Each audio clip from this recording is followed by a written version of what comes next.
One of the most common ways to buy a property is at auction, and this typically happens either in the auction room or at the physical property itself. In an auction, the person with the highest bid is the person who buys the property. The vendor will typically set a reserve price, and if the highest bid does not reach that reserve price, then it will pass in and it can become negotiation after that. So when you do put your hand up at auction, and if you are the highest bidder and you win the auction, you now own that property. You can't back out of that. So it's really important that you've done your due diligence before the auction, because it is an unconditional offer. So one of the parts of making sure that your due diligence is done and ready to go is making sure that your finance is squeaky clean. And so we need to make sure that any conditions that were attached to your offer from the bank, they're taken care of before you get to the auction room. There are some conditions that can be taken care afterwards, but any conditions that are contentious, we need to make sure that they are dealt with beforehand, and I will help you understand which ones need to be sorted out first and which ones can be dealt with later. In terms of the paperwork for an auction, there's what's called an auction agreement, and see my other video on that for more details on how that works. But a couple of things that you can vary on that before you enter the auction is the settlement period. So make sure that that settlement period is suitable for you, and also the deposit amount.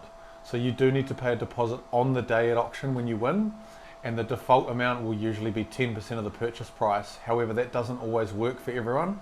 If you don't have access to 10%, you can often negotiate less than that, and you'll often see an accepted amount at as little as 5%, but just speak with the real estate agent directly about what's able within your means, and they will often accommodate you to make that work, as long as the vendor is happy as well. It's also worth noting about what's known as a pre-auction offer. So a pre-auction offer is when you make an offer on a property that is set for an auction date in the future, but your offer is made before that auction date, and if the vendor accepts that, effectively you have bought that property unless there's a higher bid in the auction room. So the property still goes to auction, but often the date is brought forward. So if it was 2 weeks away and your offer is accepted, often they will give any other potential buyers 3 days notice that the auction's been brought forward, and if they want to bid, they need to be in the auction room. The benefit of a pre-auction offer is that you may be able to get your offer in before other potential buyers view the house, so that reduces your competition in the auction room. When you make a pre-auction offer, it usually needs to be unconditional. In some rare cases it can be a conditional offer, but it's very, very rare.